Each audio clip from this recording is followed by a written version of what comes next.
নমস্কার, কেমন আছেন সবাই? আমরা কিন্তু বেশ ভালোই আছি। ঘরকানের নতুন একটি ব্লগে আপনাদের স্বাগত জানাচ্ছি। বিকেল এখন 4টে।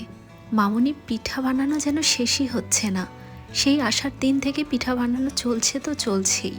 তার উপর দাদা, দিদি, বাবু সবাই চলে এসেছে। দাদা মানে আমার বড় ভাসুর। দাদাও যেহেতু দূরে থাকে, মানে দেশেই থাকে কিন্তু দূরে চাকরি করেন। তো আমরা এসেছি শুনে ওনারা সবাই চলে এসেছে আমাদের সাথে দেখা করার জন্য। আবার কবে দেখা হবে সেটির ভরসা তো আসলে দেয়া যায় না। কত যে মিস করেছি এই দিনগুলো। বিদেশে থাকতে শীতের দিনে তো পিঠাপুলি খাওয়ার মজাই অন্যরকম। তার উপর একা একা খেতে তো একদমই এগুলো ভালো লাগে না। সবাই মিলে বসে এক টেবিলে আজ একসাথে এগুলো খাওয়া দাওয়া করব। ভাবতেই অবাক লাগছে কত অপেক্ষা করেছে এই দিনগুলোর জন্য। আমরা এসেছি, মামুনি তো বেশ খুশি। তার উপর মামুনির 2 ছেলে একসাথে, দাদারাও চলে এসেছে, সবাই মিলে একসাথে। বাড়ি একদম ভরা। অন্য সময় তো আমরা তো বিদেশেই থাকি, দাদাও থাকে দূরে, বাড়িটা মোটামুটি ফাঁকাই থাকে। আর এই হলো আমার সেই পল্টু বাবু। ওকে দেখে গিয়েছিলাম ঠিক হওয়ার পর। এখন তো বয়স ওর প্রায় 1 বছর হতে চলেছে। দেখুন না কিভাবে লেবুটা চটকিয়ে মুখে দিচ্ছে, আর কত রকম এক্সপ্রেশনই যে দিচ্ছে। কি যে ভালো লাগছে দেখতে।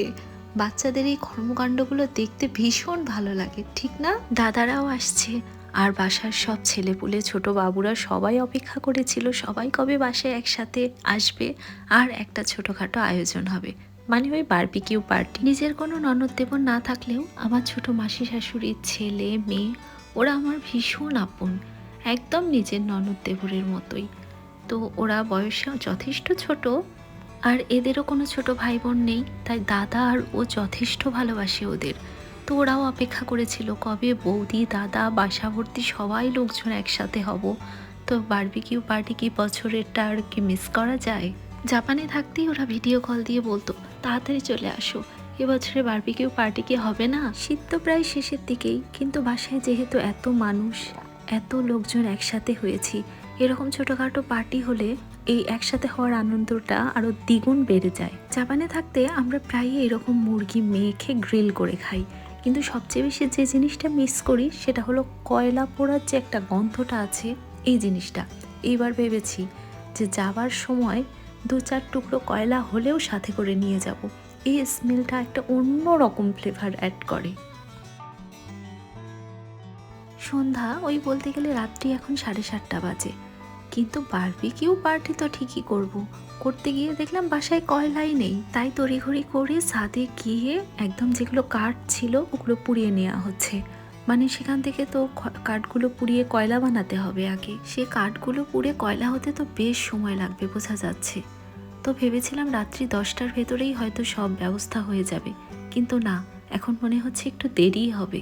অবশেষে 2 ঘন্টা পার করার পর মুরগির পিসগুলো গ্রিলে বসানো গেল। দেখুন না পুরোটা একদম ভরে গিয়েছে মুরগির পিসে। অথচ জাপানে আমরা যখন এগুলো করতাম হাতে গোনা কয়েকটা, একদম হাত দিয়ে গনে গনে নেওয়া যেত। আজ একদম গনাই যাচ্ছে না। এর ভেতরে মামুনি একদম সাদে গরম গরম শীতের ভেতরে চা নিয়ে চলে এলো। সবাই একসাথে এই মুরগি পোড়ার একটা আলাদা রকম গন্ধ, আর সাথে মামুনির হাতের এই লেবু আদা মেশানো একটা চা, দুটো মিলে একদম মোমো করছে চারপাশটা। যেহেতু অনেকগুলো মুরগির পিস একসাথে গ্রিলে বসানো হয়েছে তাই একটু সময় লাগছে। আজ কিন্তু আমরা ওই নান রুটির সাথে গ্রিলগুলো খাবো না, যদিও নান রুটির সাথে এগুলো ভালো জমে।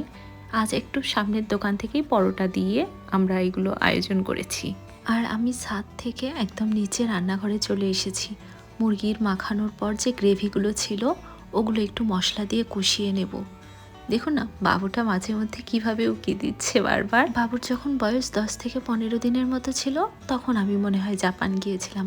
আজ দেখুন সময়ের সাথে সাথে কিভাবে বাচ্চারাও বড় হয়ে যায়, হাত পা নাড়াচাড়া করছে, কিভাবে চলাফেরা করছে, মুখের ভঙ্গিমা দিচ্ছে, দেখতেই ভালো লাগছে। মুরগি গ্রিলে দেবার পর পাত্রে যে মশলাগুলো পড়ে থাকে এগুলো এই গ্রেভিটা বানিয়ে নেওয়ার পদ্ধতিটা শিখেছি আমার আর এক ননদের কাছে। একবার বারবিকিউ পার্টি করেছিলাম, তখন দেখেছিলাম ও এই মশলাটা করেছিল। এত ভালো লেগেছিল নান রুটির সাথে ওগুলো খেতে, তাই ভাবলাম আমিও একটু চেষ্টা করি। যদিও এবছর নেই, ও গিয়েছে অন্য জায়গায় ঘুরতে, মিস করে গেল মেয়েটা এবার। ও তো বেশ মন খারাপ করছে, যদিও ওকে একটু জ্বালানোর জন্য আমরা মাঝে মাঝে ওকে ভিডিও কল দিয়ে দেখাচ্ছি এগুলো। বেচারি খুব মন খারাপও করে আছে। আমরাও তো ওকে ভীষণ মিস করছি। কত আশা করেছিল মেয়েটা, ওরও ইচ্ছা ছিল যে একসাথে সবাই হলে এইভাবে বারবিকিউ পার্টি করা হবে। যেহেতু হোটেল থেকে পরোটাগুলো কিনে আনা হয়েছে, একটু ঠান্ডা হয়ে গিয়েছে, তাই নিচের একটু কয়লাগুলো গরম গরম ভাব থাকতেই জালের ওপরে পরোটাগুলো বসিয়ে দেওয়া হয়েছে, যেন একটু গরম ভাবটা পরোটাতেও চলে আসে। প্রায় 15 থেকে 20 জনের আয়োজন, শুধু আমার শ্বশুর মশাই বাদে। বাবা তো এগুলো খেতে পারেন না, যেহেতু তার এগুলো নিষেধ আছে, তাই তিনি বাদে সবাই এটাতে অংশগ্রহণ করেছে।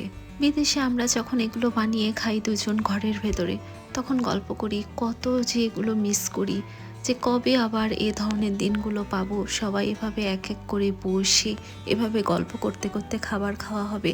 আজ দেখুন একদম খোলা ছাদের নিচে বসে এই ধোয়া ওঠা গরম গরম সব কিছু খাওয়া দাওয়া হচ্ছে। কত আনন্দ, কত আয়োজন, সাথে রায়তাও বানিয়ে নিয়েছি। বেশ একটা জমজমাট আয়োজন হয়েছে। রায়তা, পরোটা, মুরগির গ্রিল, সাথে ওই মশলার গ্রেভিটা, বেশ একটা আয়োজন করা হয়েছে। দেখুন কত সুন্দর লাগছে দেখতে। মামনি তো খুশিতে নাচানাচিও শুরু করে দিয়েছে একদম। তাহলে খাবারটা এখন আমরা সবাই এনজয় করি। আজ এ পর্যন্তই, দেখা হবে পরের একটা ব্লগে। ততক্ষণ পর্যন্ত সবাই সুস্থ, সুন্দর ও ভালো থাকবেন। আর ভালো লাগলে অবশ্যই একটা লাইক, কমেন্ট, শেয়ার করে পাশে থাকবেন।